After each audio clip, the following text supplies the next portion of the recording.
Abra comigo a sua Bíblia no livro de 1 Pedro, capítulo 5, versículo de número 10. Hoje nós vamos falar sobre uma situação muito interessante, que é o amadurecimento. A questão é amadurecer ou apodrecer? Pergunta para o seu irmão. Ou nós amadurecemos ou apodrecemos. Deus quer que nós amadurecemos. Amém? A questão é, alguns preferem apodrecer. Alguns, qual é o fruto que apodrece no pé? É aquele que não aceita aquilo que é natural. O sol, o vento, as águas. Então, quando ele não amadurece, ele apodrece. A Bíblia diz em 1 Pedro, capítulo 5, versículo de número 10. E o Deus de toda graça, que em Cristo Jesus nos chamou à sua eterna glória, diga amém. Amém. Aleluia, nós somos chamados pela graça de Deus à eterna glória. Depois de havermos, ou seja, vamos receber a eterna glória, a glória de Deus, tanto na terra, como a palavra do Senhor diz que nossa vida é de glória em glória, como a vereda do justo, que vai de glória em glória, e vamos ter também a glória eterna, depois de havermos padecido um pouco, diga, padecer um pouco. Ele mesmo, ou seja, o próprio Deus, vos aperfeiçoe, confirme, fortifique e estabeleça. Diga comigo, aperfeiçoe, confirme, fortifique e estabeleça. Antes que você se assente, eu gostaria que você explicasse do jeito que você entende esses fundamentos que vêm da parte de Deus, o aperfeiçoamento, a confirmação, a fortificação e o estabelecimento. Esses 4 fundamentos, obras, operações, assim como você queira dizer. Explique para o seu irmão essas 4 obras que Deus tem a fazer na vida do cristão, depois de chamá-lo, de dar a ele a esperança da eterna glória, e de ele mesmo, o próprio Deus, vai trabalhar na vida do cristão para trazer nele o aperfeiçoamento, para trazer nele a confirmação, para trazer nele a fortificação e o estabelecimento. Ou seja, o próprio Deus fará o homem perfeito. O próprio Deus irá confirmá-lo, dando a ele firmeza, confirmá-lo como abençoado, como salvo, como protegido, como liberto, fortificado, ou seja, fazendo-o forte e, por fim, estabelecendo, dando a ele o domínio sobre situações. Eu gostaria que você, antes de se assentar, dissesse para o seu irmão quem foi que escreveu isso. Quem foi que escreveu isso? Pode se assentar. Quem escreveu esse texto? Quem foi? Pedro. O homem que fala sobre firmeza, sobre confirmações, sobre força, sobre estabelecimento. O homem que fala sobre a obra de Deus no coração humano, uma obra de transformação, uma obra de regeneração. Todos nós, quando chegamos a Cristo, trouxemos junto conosco muitas situações e muita herança lá de trás, lá de fora, lá do mundo, lá da família, lá de lá. E aí, quando nós aceitamos a Cristo, é feito um acordo para que nós recebamos da parte de Deus essa obra aqui de aperfeiçoamento, de confirmação, de fortificação e de estabelecimento. Então quem melhor do que quem escreveu isso para nos explicar o que é essa questão de aperfeiçoamento, confirmação e fortificação? Você sabe quem foi Pedro? Quem é que foi Pedro? Pedro foi um homem muito abençoado. Pedro foi um homem que soube amar o Senhor Jesus como ninguém. Mas Pedro também foi um homem que não podia, diante do Senhor, esconder os seus defeitos. Diferente de alguns de nós. Pedro não conseguia esconder quem ele era. Diante do Senhor, a naturalidade, a veracidade de Pedro Você nunca viu o Senhor condenando Pedro, como condenava os hipócritas quando o chamavam de raça de víboras. Deus sempre exortava Pedro sobre seus erros, seus delírios, suas mazelas, mas nunca trazia palavras de condenação a Pedro. Sempre exortação, sendo ela às vezes mais leves ou às vezes mais pesada, porque Pedro era muito transparente. Uma das coisas que o reino dos céus exige para que nós possamos relacionar com o reino dos céus é que nós sejamos transparentes. É que nós não procuremos esconder nada de Deus, mas que tudo fique aberto, que tudo fique numa situação despojada e livre. O homem que diz que Deus é aquele que, por meio de sua graça, por meio de sua obra, ele vem confirmar, estabelecer, fortificar, esse mesmo homem recebeu essa obra em si. E é por isso que ele afirma que esse Deus opera esta obra no homem, dando ao homem força, estabelecimento, confirmação, fazendo da vida dele uma fortaleza. Eu quero que você vá comigo em Mateus capítulo 16, fique aberto aí em Pedro. Este homem que disse sobre as obras de Deus, um dia, manifesta uma ignorância medonha. Mateus capítulo 16. Você sabe que a ignorância é amiga íntima. Mateus capítulo 16, versículo 21. A ignorância é amiga íntima de quem? Escutei bem longe e correto. Quem que é? Soberba. Todo soberbo é ignorante, todo ignorante é soberbo. Essas duas coisas é impossível não andar juntas. Todo humilde é sábio ou está a caminho da sabedoria, e todo aquele que é sábio vai buscar, obviamente, a humildade. Mas toda pessoa soberba, ela é ignorante. O que é o ignorante? O ignorante é aquele que tem falta de conhecimento. Ele não consegue olhar as coisas de um ângulo geral. Ele vê as coisas de um ângulo único.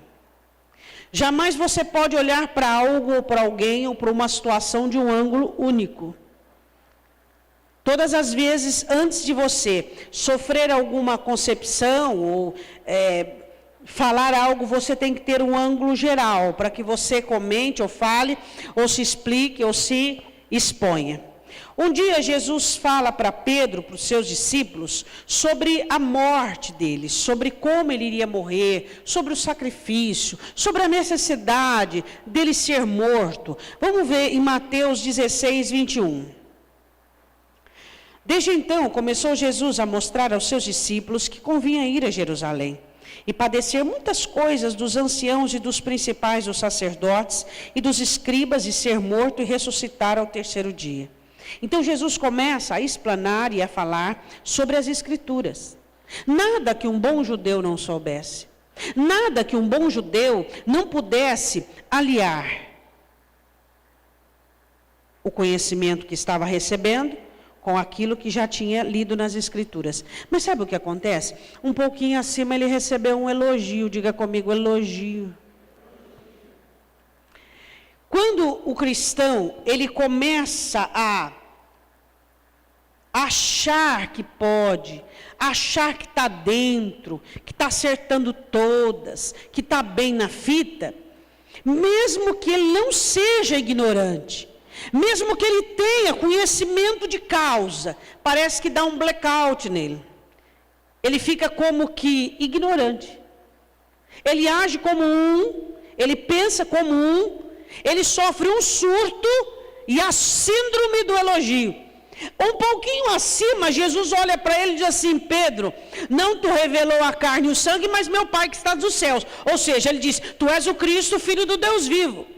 Então, naquele momento, ele ficou tão feliz, tão envaidecido, que quando Jesus começa a expor que precisava ir para Jerusalém, padecer na mão dos sacerdotes, dos escribas e morrer, ele sabia que tudo aquilo ia acontecer.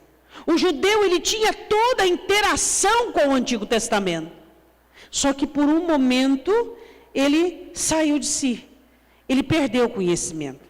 E eu quero aproveitar esse momento em que você entende isso para dizer uma coisa para você. Cuidado com as vaidades, cuidado com as coisas que dizem coisas para você que não são verdadeiras, cuidado com aquilo que você sente, cuidado quando coisas se levantam dentro de você, como posse, como vaidade de ter ou de ser. Nesse momento, a vaidade cobre o conhecimento e você começa a agir como um tolo.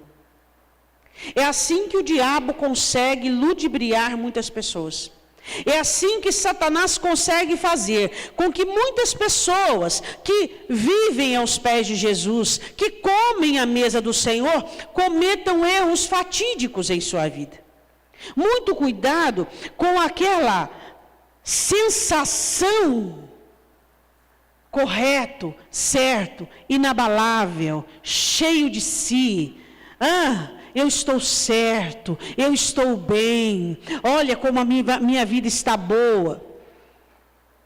Eu faço uma oração todos os dias para Deus, e eu digo assim: Deus, o dia que eu não for capaz de sentir a minha miséria, me leve até ela. O dia que você não for capaz de chorar pela sua miséria, reconhecendo sua nulidade, reconhecendo que você não é nada sem Deus, deixa o Senhor te levar até ela.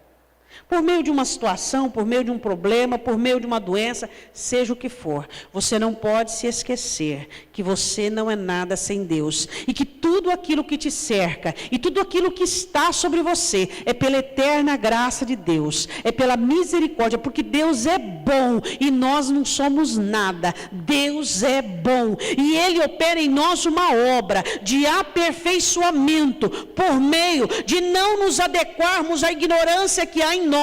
Nós nascemos na ignorância, crescemos na ignorância, mas quando aceitamos a Cristo, temos que sair da ignorância, unindo situação com a palavra. Olhe para o seu irmão e diga assim: a sabedoria é a capacidade de unir, de adequar, de discernir situação com a palavra. A ignorância é a incapacidade de fazer isso. Então o que eu e você temos que entender, que o conhecimento e a sabedoria é aquilo que Paulo diz em Coríntios: o espiritual discerne bem tudo. Ele consegue comparar as coisas espirituais com as espirituais. Você está passando por uma situação, seja ela qual for, e você consegue fazer uma ponte e um paralelo dessa situação com a palavra. Você consegue identificar-se, você consegue olhar-se sem nenhum interesse, sem nenhuma puxação para o seu lado, sem nenhum desvio, sem nenhum julgamento errôneo. Você olha a situação e olha a palavra e adequa as duas. Isso é conhecimento, o contrário disso é ignorância.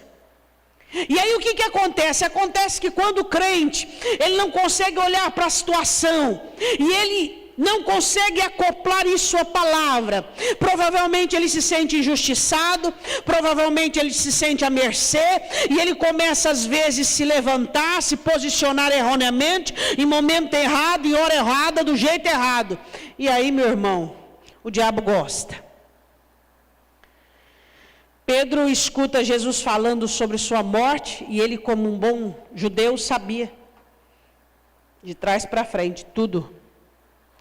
Só que a vaidade dele estava tão em alta, que ele falou como ignorante. Ele olhou e disse assim, versículo 22, tomando-o de parte, começou a repreendê-lo, dizendo: oh meu Deus, Senhor, tem compaixão de ti, de modo nenhum te acontecerá isso. Meu Deus, mas foi para isso que ele veio. Foi para isso que ele veio. Isaías capítulo 53, se Pedro realmente sabia e sabia que Jesus era o Filho de Deus, pronto, Jesus disse: então eu posso abrir para vocês as escrituras e dizer aquilo que está escrito sobre mim, foi para isso que eu vim.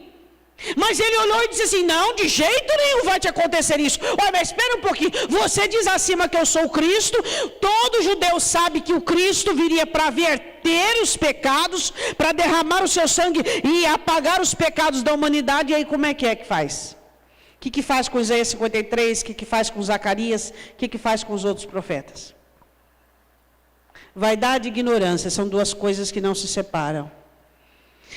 Ele, porém, voltando-se, disse a Pedro: para trás de mim, Satanás, que me serve de escândalo, porque não compreendes as coisas que são de Deus, mas só as que são dos homens. Esse era o Pedro. O Pedro que pendeu para a ignorância, o Pedro que não compreendia as coisas de Deus, o Pedro que só compreendia as coisas dos homens, o Pedro que não conseguia olhar para uma situação e unir a palavra. Por exemplo, você está passando por um deserto, por uma provação, por uma situação, e você consegue olhar para a palavra e discernir o que a palavra ordena que você faça. Bom, eu estou sendo humilhado, o que eu tenho que fazer? Eu tenho que me levantar? Não, eu tenho que aceitar a humilhação, porque os humilhados são exaltados. Eu estou sendo provado, o que é que eu tenho que fazer? Então, o que a sabedoria nos indica? A unir situação com a palavra, para que possamos passar pela prova aprovados. Agora eu quero te apresentar o novo Pedro. Quer conhecer? Pedro conseguiu. A questão é se nós estamos conseguindo sair da ignorância e chegar ao conhecimento. Essa é a questão. Você vai olhar dois homens totalmente diferentes. Vá comigo em 1 Pedro 1. 1 Pedro capítulo 1, versículo de número 10. Olha o que ele fala.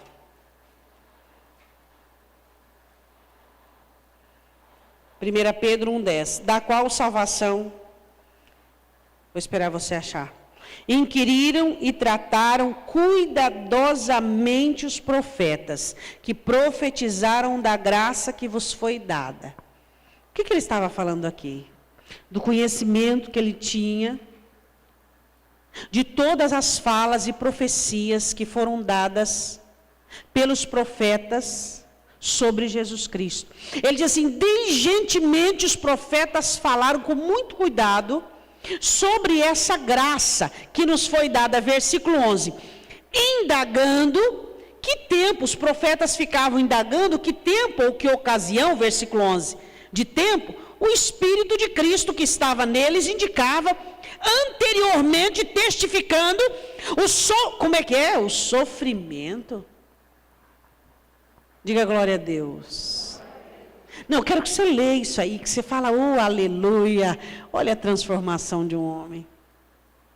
O mesmo homem que Mateus diz, de jeito nenhum o senhor vai sofrer.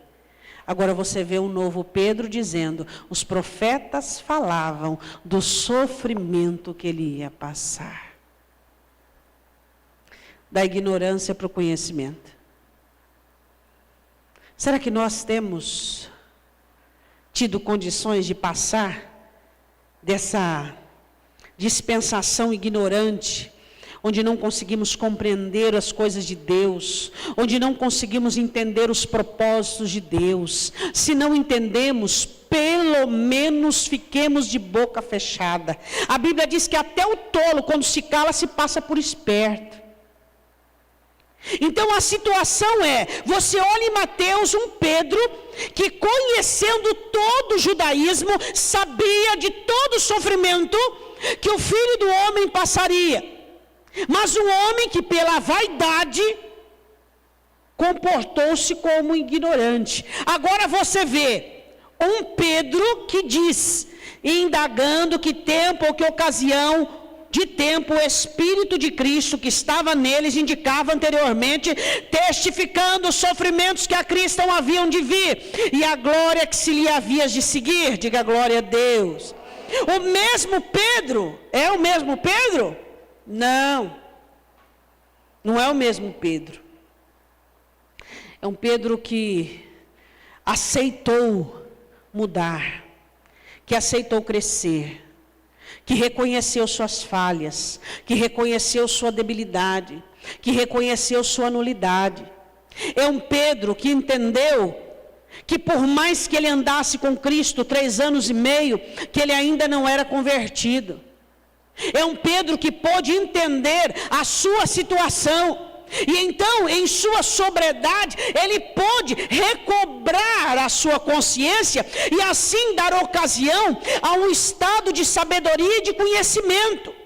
Quando você se esvazia de si, Quando você e eu, quando nós reconhecemos que nós precisamos aprender todos os dias, nenhum de nós somos terminados, todos nós somos inacabados. Nenhum de nós sabemos nada, não posso nem dizer tudo, nós não sabemos nada.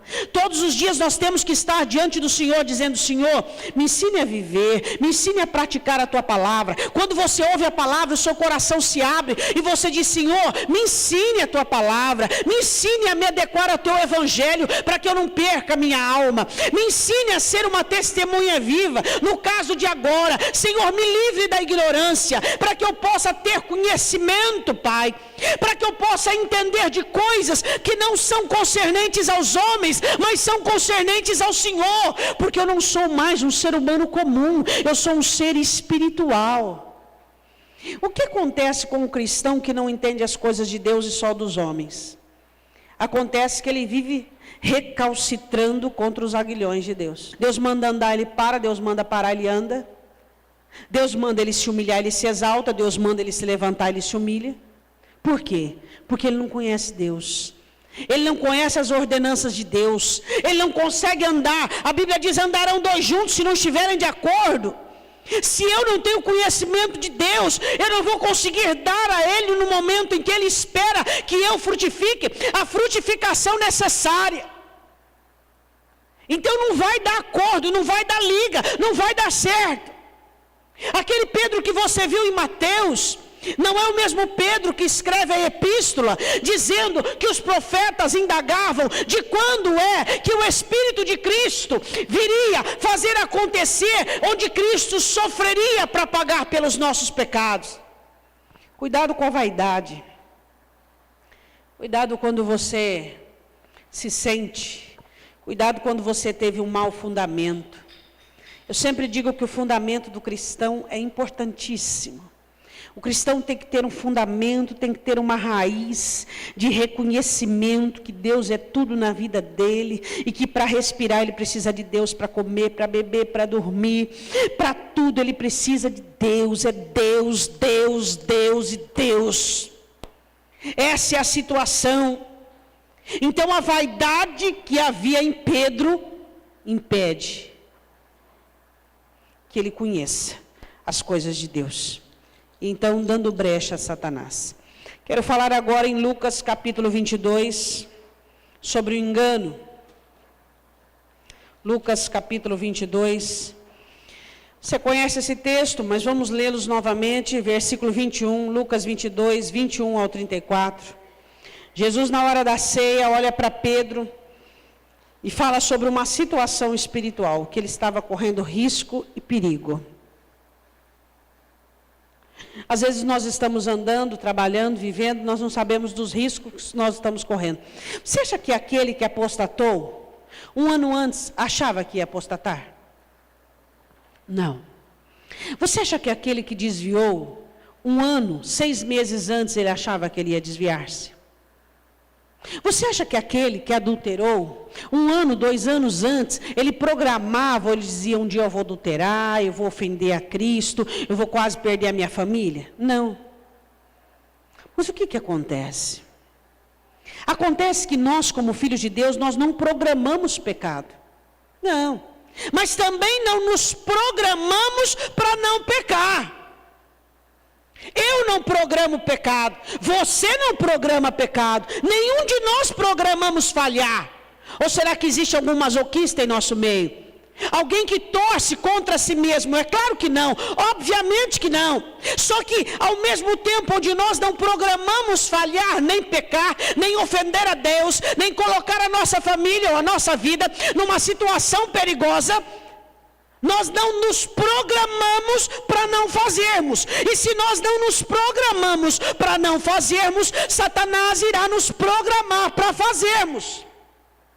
Essa é a situação. Então o que acontece com Pedro? Pedro não tinha programação, plano, esquema, vontade, desejo, inclinação nenhuma para fazer aquilo que Cristo disse que ele ia fazer. Maldito o homem que confia em si mesmo.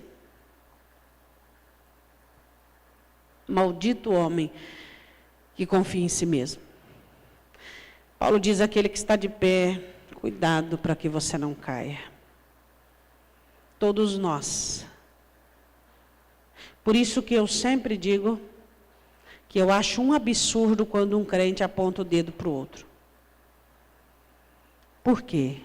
Porque isso é no mínimo, por baixo, farisaísmo. Porque se Deus fosse rebobinar a tua fita, escancarar você estava perdido. Nenhum de nós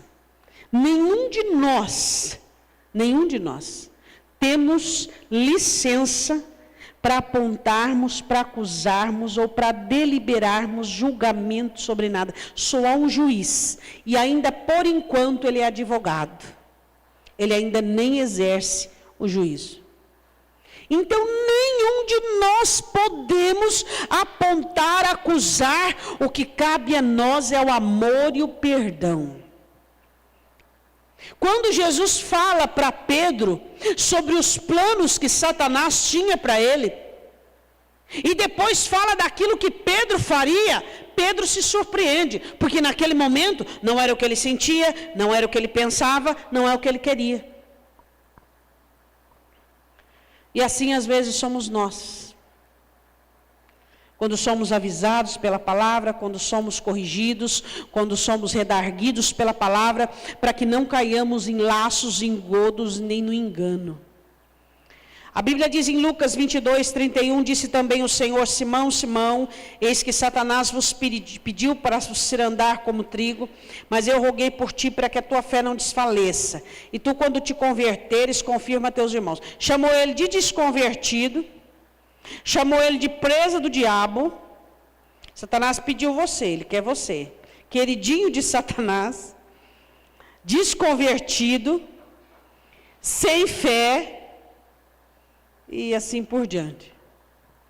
Aí ele ficou muito assim. O que é isso? Espera um pouquinho, eu sou o rapaz do monte, sou um dos Montes Santos. Ele diz lá na epístola dele, quando nós estávamos no Monte Santo, recebemos a confirmação. O senhor está esquecendo que eu sou um dos Montes Santos? Sou de oração ali, ó. Pedro não se conhecia, como você não se conhece, como eu não me conheço. Quem te conhece é ele. Só ele te conhece, só ele me conhece. Ele sabe de uma palavra antes mesmo que você diga. Antes mesmo que eu diga. Ele te conhece, só ele é poderoso para te guardar de todo tropeço. Não se engane com você mesmo. Você não é tão santo quanto acha, você não é tão justo quanto acha, você não é tão honesto quanto você acha, você não é tão prudente, nem tão sábio, nem tão pacífico, nem tão amoroso, nem tão gentil, nem tão amigo, nem tão fiel. Todas essas características e atributos é pela graça e é pela misericórdia dele. É ele em você. E na hora que a tentação vier, como diz a palavra em Crônicas, que Deus afastou-se um tanto de Ezequias para que ele fosse provado. Se Deus se afastar um tanto de nós e retirar os atributos sagrados que ele tem posto em nós, nós caímos em todos os males que pregamos contra.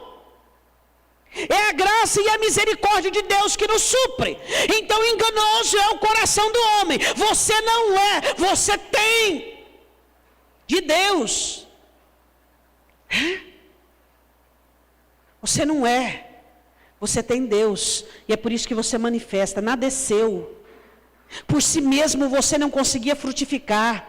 Jesus diz em João capítulo 15, que o ramo fora dele não frutifica, só frutifica se está ligado a ele, a videira verdadeira, porque sem mim,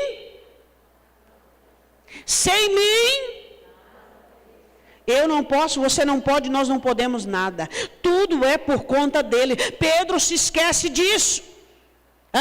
Pedro age e começa a confiar em si mesmo. Se o próprio Cristo estava dizendo que Satanás havia se levantado contra ele para poder capturá-lo, ele olha para Jesus e diz assim no versículo de número 33, eu estou pronto. Eu nunca vou roubar, nunca vou matar, eu nunca vou prostituir, eu nunca vou adulterar, eu confio em mim mesmo, eu confio em mim. Eu estou pronto. resposta errada. Esse Pedro aqui, ó, não existe mais. Eu quero falar de um Pedro agora. 1 Pedro capítulo 4. Vai lá comigo.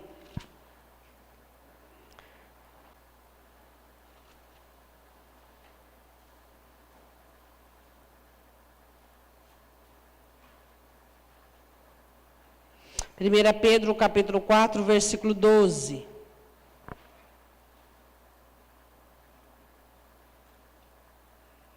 Amados, não estranheis a ardente prova que vem sobre vós para vos tentar, como se coisa estranha vos acontecesse. Mas alegrai-vos no fato de ser de participantes das aflições de Cristo, para que também na revelação da sua glória vos regozijeis e alegreis. Agora é a hora essa. 5, versículo de número 6. Humilhai-vos, pois, debaixo da potente mão de Deus, para que seu tempo vos exalte. Lançando sobre ele toda a vossa ansiedade, porque ele tem... Agora olha isso aqui, tem cuidado de vós. Olha o versículo 8. Sede sóbrios. Pedro estava sóbrio naquele momento? Não. Ele estava totalmente embriagado com um convencimento humano. Ele estava convencido de si mesmo. Sede sóbrio e vigiai, porque o diabo vosso adversário, esse aqui é outro Pedro, anda em derredor, bramando como leão, buscando a quem possa tragar, a qual resistir firmes na fé, sabendo que as mesmas aflições se cumprem entre os vossos irmãos no mundo. Esse é o Pedro que entendeu que Satanás está ao nosso derredor, brama como leão e quer nos tragar, nos devorar. Esse não é o mesmo Pedro que você leu quando Jesus olha para ele e diz assim: Satanás te pediu para se andar, mas eu roguei por ti. Não, Senhor, eu não. Esse Pedro que diz assim, ó: sede sóbrios, vigiai, cuidado, vigie em oração, muito cuidado. Não fiquem ensoberbecidos de si não fiquem cheios de si não, muito cuidado, que ele está ao derredor de vocês e brama como leão, ao qual vocês devem resisti-lo firmes, para que o Senhor os confirme. Esse é o Pedro, que aceitou que não deve confiar em si mesmo, que deve buscar uma vida de sobriedade, de equilíbrio, de vigilância, de oração, para que possa vencer o diabo. Aquele Pedro lá caiu. Esse Pedro aqui, não. E eu e você? Será que nós temos continuado com os nossos equívocos, com os nossos enganos, achando coisa que não é, e não achando o que é? Será que nós temos desenfreado a nossa vã compreensão sobre nós mesmos, não entendendo do que fomos formados, não entendendo do que somos capazes de fazer?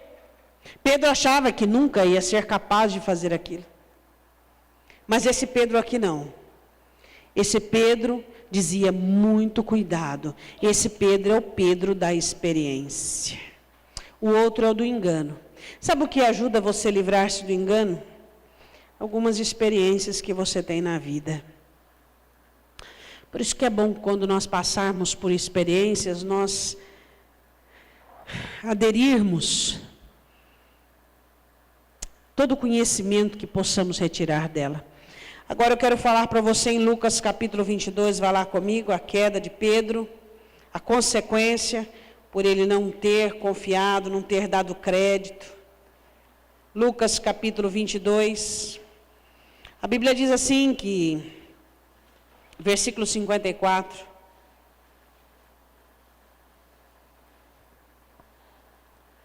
Pedro nega Jesus. Ele nega por medo, nega por insegurança, nega por despreparo, ele nega porque não deu confiança ao aviso que o Senhor Jesus deu, ele nega porque não era confirmado, porque não era fortalecido, ele nega porque ainda não estava preparado, mas achava que estava. A questão é nós não estarmos preparados, não é essa a questão, é você achar que está. A questão é quando você lidar com uma situação que você não está dando conta, você pedir arrego e não querer enfrentá-la sozinha. Você sabe que você vai desparafusar, você sabe que você vai entrar na carne, você sabe que você vai dar mau testemunho, retrocede e diz: Senhor, me socorre, porque eu não quero ser um ignorante, eu não quero ser enganado, Deus, eu não quero falhar, eu quero acertar. A questão não é nós, às vezes, estarmos fragilizados, ou não estarmos preparados para uma situação. Acontece de não estarmos preparados, acontece de você estar fragilizado, mas uma coisa é você achar que você pode viver aquilo na carne. Aí não dá, não é? Pede arrego, pede socorro. Deus, não dá, não estou preparado, estou fragilizado. Isso teve em mim uma impressão maior do que eu esperava, isso abalou os meus alicerces mais do que eu esperava, então eu não vou dar conta de ser crente. Se eu continuar a partir daqui, eu vou agir igual um ímpio. Então eu vou retroceder e vou buscar força, e vou buscar compreensão, sabedoria, vou me livrar de todo o auto-engano, para que eu possa fazer a sua vontade. Amém? Versículo 54, então prendendo-o, levaram e o puseram em casa do sumo sacerdote, e Pedro seguia-o de longe. E havendo-se acendido fogo no meio do pátio, estando todos sentados, assentou-se Pedro entre eles. Sabe o que é a questão, irmãos? Essa aqui é aquela questão do sobrado. Sabe a questão do prédio? Agora eu vou falar mais claro, da torre. Aquele que não é capaz de terminar a torre não começa. O que esse homem estava fazendo aqui é amor? Curiosidade, necessidade de estar perto, mas ele não tinha condição para aquilo. Ele não tinha força, nem coragem, não tinha nada. Mas ao mesmo tempo ele amava Jesus, ele queria estar perto, só que ele não tinha condição de estar. Você precisa identificar suas limitações para que você não cometa erros fatídicos na sua vida. Eu queria muito, mas o barro ainda não dá, o vaso ainda não dá. O vaso aguenta 40 graus, você vai jogar ele em 160? O vaso vai rachar. Vaso rachado depois de pronto só presta para jogar fora. O vaso só pode quebrar quando ele está molengo na mão do oleiro.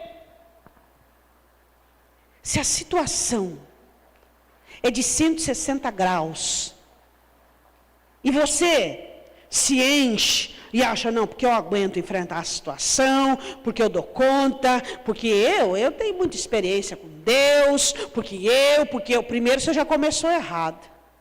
Não se começou a enfrentar uma situação dessa, ou então tipo assim, não, eu vou lá, vou resolver isso aí, eu vou lá, vou pôr as coisas. Você já começou na carne. Para você sair vencedor de uma situação, você tem que entrar de cabeça baixa, entendendo que existe só um cabeça, que é Jesus Cristo. Senhor, eis-me aqui, e eu quero fazer a tua vontade, eu quero ser crente. O que eu quero, o que eu preciso fazer? Senhor, a situação é 160 graus, mas eu só aguento 40. Senhor, então, me ajuda, Pai. Me fortaleça, porque a única coisa que eu não quero é envergonhar o teu nome. A única coisa que eu não quero é difamar a tua graça. É o que importa. Agora, o que acontece geralmente com os cristãos? Eles se potencializam em si mesmos, se esquecendo que o único potencial reconhecido é o de Deus, e aí eles vão e o vaso quebra. E aí ficam feridos, machucados, ressentidos, frustrados, amargurados, revoltados, desequilibrados, desanimados. Por quê? Porque se não aguenta, pede força para quem pode. O porquê que Pedro estava fazendo ali? Porque ele amava Jesus. Que ensejo magnífico. Que intenção maravilhosa. Mas não deu conta. Não deu conta. Onde você não dá conta, você tem que pedir ajuda. A Bíblia diz assim, ainda foi assentar perto dos homens ainda, né? Como certa criada, vendo-o estar assentado no fogo, pusesse os olhos nele, disse, este também estava com ele. Porém, ele negou, dizendo, mulher, não o conheço.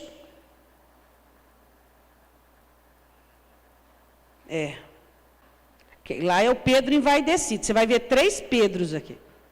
Primeiro Pedro envaidecido. Esse Pedro é o Pedro medroso. Estava com medo de morrer. Aí versículo 58, um pouco depois, vendo o outro, disse, tu és também deles? Mas Pedro disse, homem, não sou. E passado quase uma hora, o outro afirmava, dizendo, também este verdadeiramente estava com ele, pois também é Galileu. Pedro diz, homem, eu sei não sei o que você está falando, não. E logo estando ele ainda a falar, o galo cantou, e virando-se o Senhor, olhou para Pedro, e Pedro lembrou-se da palavra do Senhor, como lhe havia dito, antes que o galo cante hoje, me negarás 3 vezes, saindo Pedro para fora. Chorou amargamente. Você viu Pedro cheio de si, agora você vê o Pedro medroso, agora quer ver o Pedro que Jesus fez? Jesus é bom, né? Eu quero que você vá comigo em 1 Pedro capítulo 3. Olha o Pedro que Jesus fez. 1 Pedro 3:13. Vamos ver a partir do 14. 1 Pedro 3:14. Vê se é o mesmo Pedro. Não é o mesmo Pedro. Mas também se padecerdes, 1 Pedro 3:14, por amor da justiça, sois bem-aventurados, felizes se vocês padecerem. Não temais,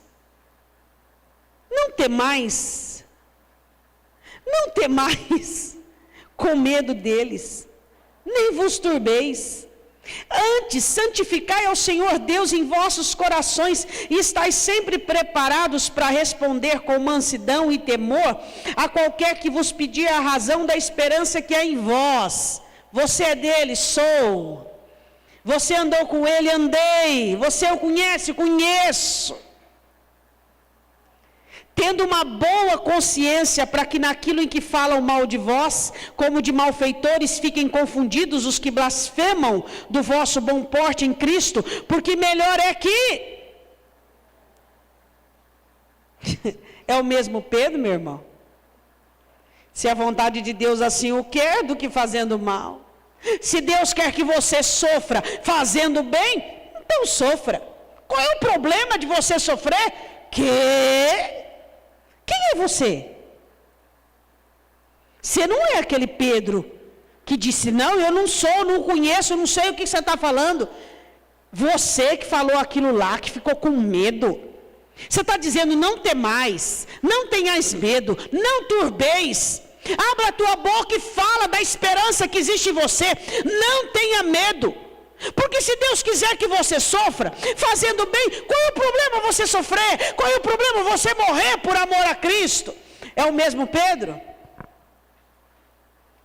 Você consegue sentir diferença de você antes, agora e depois? Como é que vai ser? O Pedro que era ignorante adquiriu conhecimento.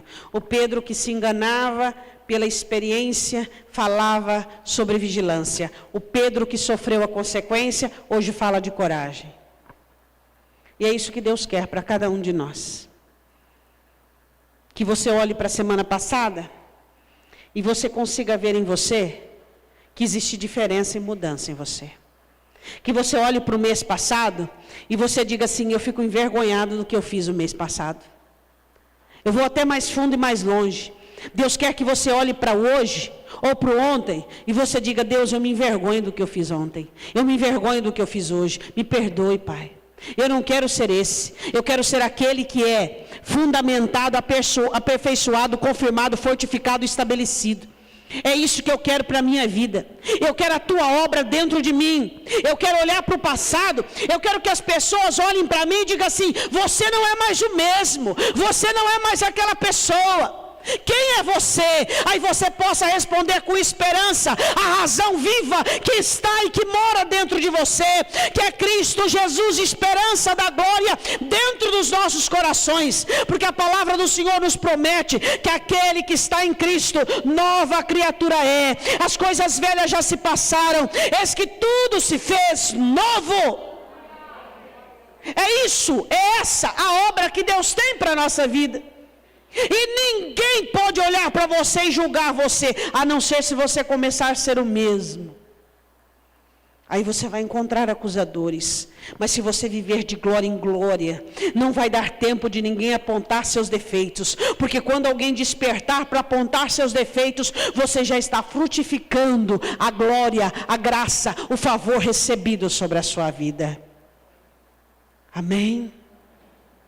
Sabe o que Deus quer para você? O mesmo que quis para Pedro, até que tu te convertas e confirme os teus irmãos.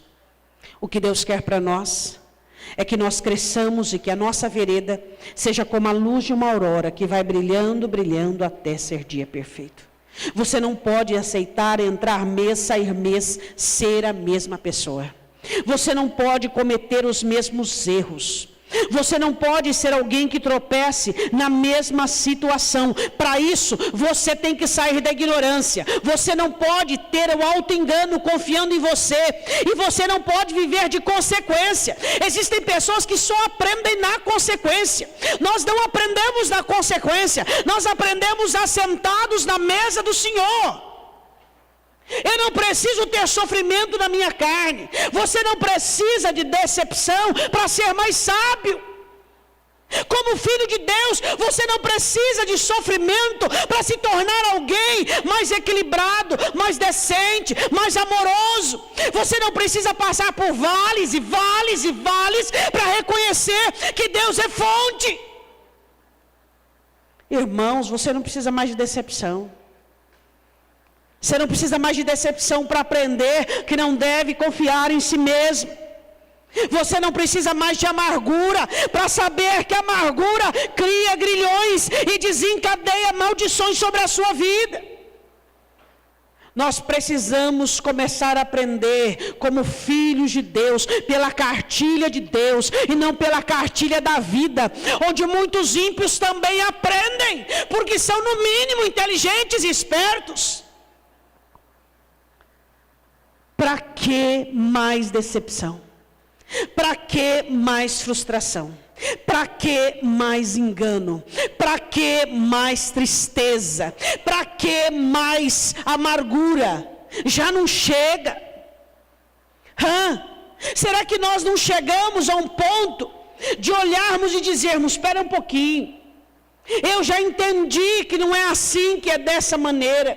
Eu não preciso mais de um ressentimento. Eu não preciso mais aprender com a decepção. Eu não preciso mais aprender errando. Eu já errei o suficiente. É essa a conclusão que Deus quer que nós cheguemos. Você não precisa mais de decepção, você não precisa mais de erros, você não precisa mais de enganos, você não precisa mais de amargura, você não precisa mais de sofrimento para você tornar-se uma pessoa melhor. Você precisa do mestre dizendo, vá por aqui, faça assim, pede arrego, pede ajuda, peça socorro, perdoe, ame. É isso que nós precisamos, de lições celestiais, não de lições terrenas. Nós não podemos mais nos conformar em sermos sovados para crescermos. Nós precisamos dar semente. Quem precisa sovar para crescer é quem tem fermento, meu irmão. Quando você faz uma massa e põe fermento, você tem que sovar ela para ela crescer, bater nela para ela crescer. Mas o que te dá crescimento é a palavra de Deus, que é semente incorruptível. É ela que nos dá crescimento, é ela que nos faz crescer. Chega de errar, chega de sofrer, chega de decepção, chega. Vamos aprender lições. Você já sofreu com decepção? Então espera um pouquinho, não faça mais do que você fez antes. Você já sofreu com frustração porque você confiou em você mesmo? Você já sofreu com consequência porque você foi soberbo, porque você foi iracundo? Então chega, acabou, não repetirei mais erros porque não quero mais passar por consequências. Amém?